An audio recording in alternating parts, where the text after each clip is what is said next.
राष्ट्रीय शैक्षिक अनुसंधान और प्रशिक्षण परिषद (NCERT) द्वारा पाठ्य पुस्तकों के अगले सेट का नाम इंडिया से भारत करने के प्रस्ताव को इसकी एक समिति ने सर्वसम्मति से स्वीकार कर लिया है, जैसा कि पैनल के सदस्य CA इस्साक ने बताया है।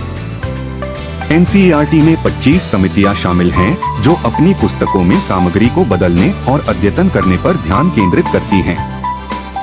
हालांकि यह ध्यान रखना आवश्यक है कि इस प्रस्ताव को NCERT के भीतर एक छोटी समिति द्वारा समर्थन दिया गया है और इसे अंतिम मंजूरी नहीं मिली है। सिफारिश अब दिल्ली में NCERT द्वारा समीक्षाधीन है। जैसा कि समिति के अध्यक्ष IC इस्साक ने साझा किया, यह प्रस्ताव कई महीने पहले पेश किया गया था और अब इसे समिति के भीतर समर्थन प्राप्त हुआ है।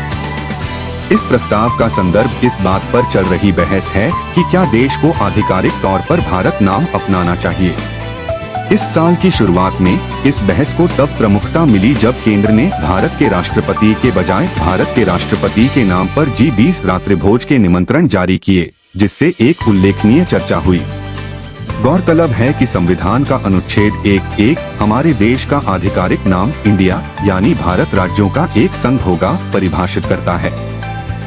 एक महत्वपूर्ण घटनाक्रम में सितंबर में दिल्ली के प्रगति मैदान में भारत मंडपम में आयोजित G20 लीडर्स समिट में अपने संबोधन के दौरान प्रधानमंत्री नरेंद्र मोदी की नेमप्लेट पर भारत लिखा हुआ था।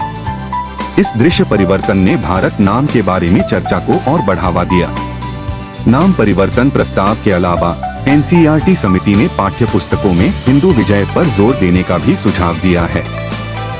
इसके अलावा उन्होंने पाठ्यक्रम में प्राचीन इतिहास को शास्त्रीय इतिहास से बदलने की सिफारिश की है।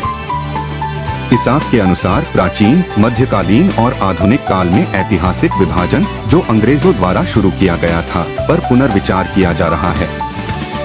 यह विभाजन अक्सर भारत को वैज्ञानिक प्रगति और ज्ञान की कमी के रूप में चित्रित करता है, एक ऐसा दृष्टिकोण जिसे समिति का लक्ष्य सुधारना है। समिति की एक और उल्लेखनीय सिफारिश सभी विषयों के पाठ्यक्रम में भारतीय ज्ञान प्रणाली (IKS) का एकीकरण है।